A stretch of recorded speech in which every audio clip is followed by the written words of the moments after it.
Hey! The Cinematic Flashbacks welcomes you to the channel. Today we will talk about The Last of Us Episode 4. The Episode 4 just pulled another trick out of its bag. As it gets dull out, Joel pulls the truck over and into a backwoods so they can get some shut-eye in harmony.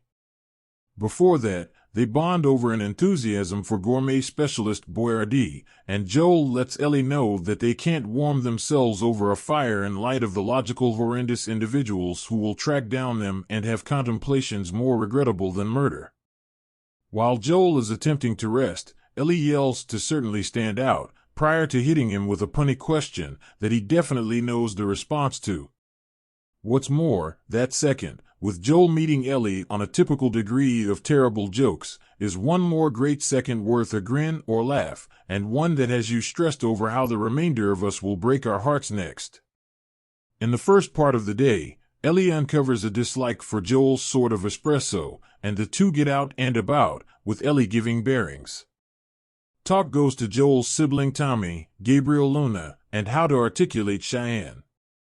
Ellie, goal on finding out about Joel, irritates him enough to get Tommy's biography out of him.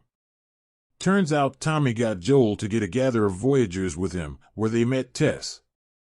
Then, at that point, Tommy met Marlene, and signed up, once more, with the Fireflies.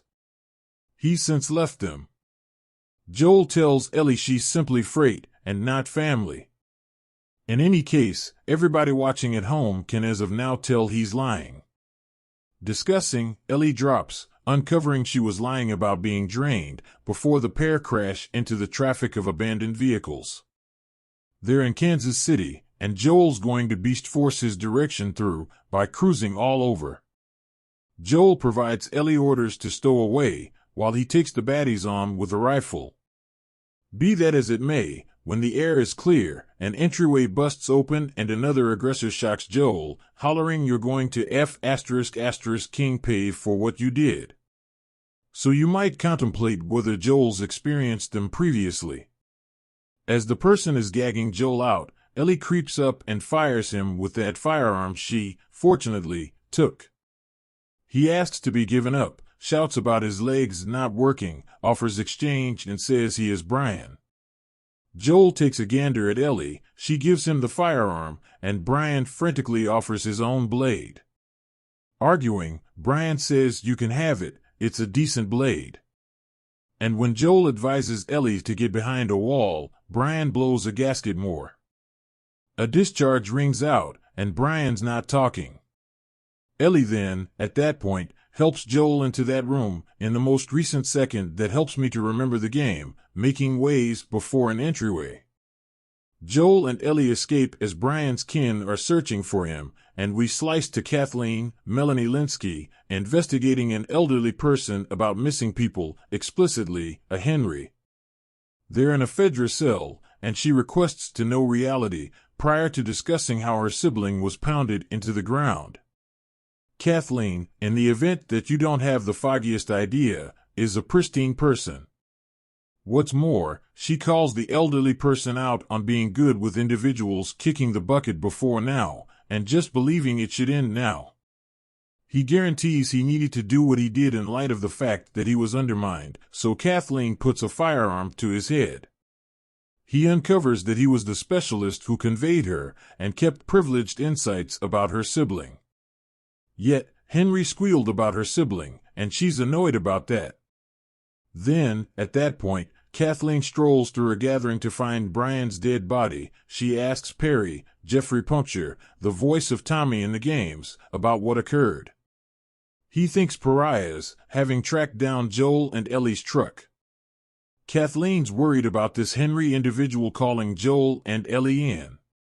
Kathleen strolls off, irate, and shoots somebody, likely the specialist, dead, prior to requesting that her men kill the gatecrashers. Trucks shower painted with we individuals and run carry out, and their fighters stall each entryway they can. Ellie and Joel are hanging out in a neglected bar, and Joel knows they won't be okay for a really long time. She inquires as to whether he's all right. He says he is. He asks something very similar, and she says she's all right. Joel says Ellie shouldn't have needed to shoot him, attempts to offer her an assistance of some sort or another, however neglects to complete his sentence. Furthermore, that is when Ellie spots her eyes and concedes to having shot somebody previously. Then, Joel at long last gives Ellie the handgun preparing she's so frantically cared about. For basically the second time in this episode, they've reinforced. Also, Joel gives her the weapon back, requesting that she keep it in her pack and not her jeans, in case she shoot her behind off coincidentally. Defiant as could be, Ellie wraps the firearm up her coat pocket. Mindfully, they leave, however not before Joel says we'll overcome this. He's discussing Kansas City, yet one knows there's a more prominent importance for survivors. Kathleen and Perry are looking for the intruders and go over a concealing space littered by jars and designed with a kid's drawings. She talks about Henry and Sam as individuals who were here.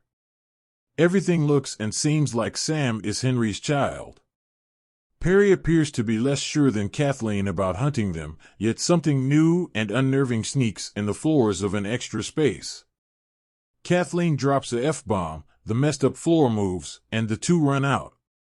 Perry asks everything they will say to the others, and Kathleen says this should pause, and that the structure should be fixed off.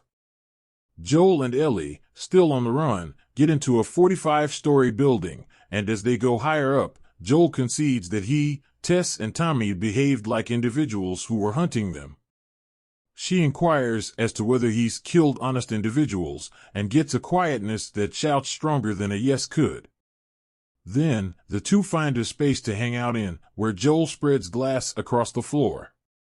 Ellie needs a clarification about this trap that will tell them somebody's close by. He then, at that point, gets some information about the awful thing she's finished. She would rather not discuss it. Then, Ellie conveys a phenomenal play on words that is a restroom joke I would rather not make here.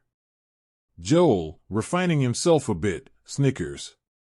What's more, the two at last nod off, just to stir, while being held up by a youngster with a firearm. So much for Joel's hearing. He has an eye veil drawn all over that is suggestive of the drawings at Henry and Sam's safe house. Thanks for watching. Consider subscribing.